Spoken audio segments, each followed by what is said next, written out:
The interaction of members on the motion has been very, very intense. Order, honorable members. Member for Machakos, keep your cool, Mami. Keep your cool. Yes, keep your cool. The members who have spoken are many. It is not possible for each and every one of us to speak on the same motion. For those who have spoken, I appreciate you for your tremendous industry for and against the motion. Now, His Excellency the Deputy President is in the chamber, and he is accompanied, I believe, by his legal team or assistants. We will now move to the next stage. You remember I had advised the House, Order Joyce Kamene.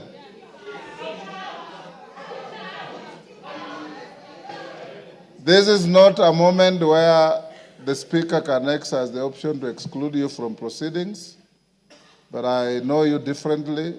You are normally a very dignified person. I don't know what is the problem today.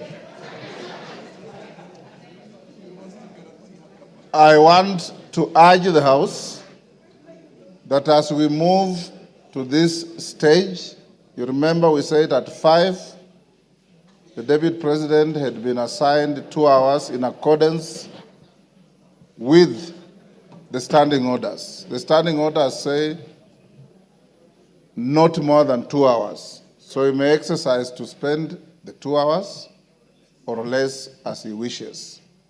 Secondly, once he finishes, then the minority leader, majority leader will take the floor as we had agreed. After that, then the mover will be invited to reply.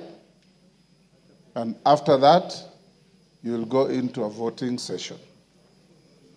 Your Excellency, once you finish, you have the option to remain in the House or to leave because you'll have spent your time as allocated by the House. I want to encourage you members to maintain your silence, to maintain your decorum, and to maintain the dignity of both the House and yourselves in listening to the subject to this motion, who is the Deputy President of the country. And I invite you, Your Excellency, you have a choice. You have a choice between speaking yourself or speaking through your legal counsel. Yes, Kamket, what is out of order? Your Excellency, you may take your seat. Let us hear him.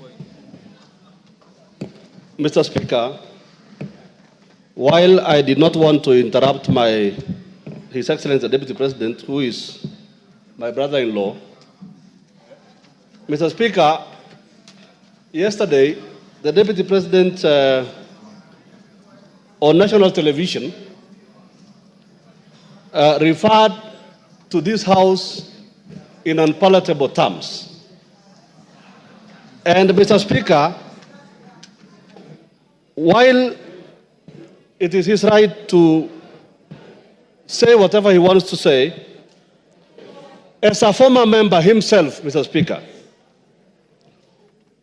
would I be in order, Mr. Speaker, that the Deputy President, as a precursor to his speech, apologizes to this House? Mr. Speaker, this House, Mr. Speaker, he used the words, he referred to this House as a theater of the absurd.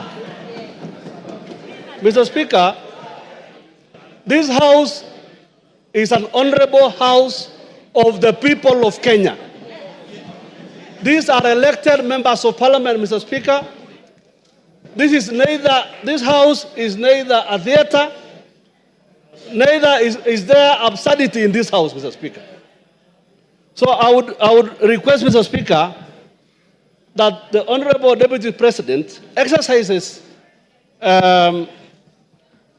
dignifies this House by offering an apology. I know he has very little support in this House now, You've made your point. but he may get a little support even just from that apology. He has to apologize to this House, Mr. Speaker, before he proceeds with his speech, Mr. Speaker. Thank you very much. Order. No more points of order. Your Excellency, Deputy President, as you take the floor, this morning, the Speaker made a communication and indicated that we found it abhorrent, some of the contents of your your statement last evening, in which you described this House in not very good terms. We also indicated that the rules of this House preclude matters pending before the House from being canvassed in other fora, particularly by members of the House, and to an extent of broad interpretation of the standing orders, a person who is subject to the motion going on in the House. It is spilled milk, it's water under the bridge. You said what you said, but it is only fair that, being an immediate former member of this House, that you exercise your conscience to hold as to whether this is a theater of the absurd or is an honorable National Assembly of the Republic of Kenya. You may start by addressing that. Thank you very much, Honorable Speaker. And thank you, the honorable members present, for according me this opportunity to prosecute the matter before us. Mr. Speaker, sir, I have tremendous respect for this great institution, having served here for 5 years between 2017 and 2022, and I appear here in a very nostalgic moment that I'm back in the House where I stayed for 5 years, despite the fact that I've come under difficult circumstances. Mr. Speaker,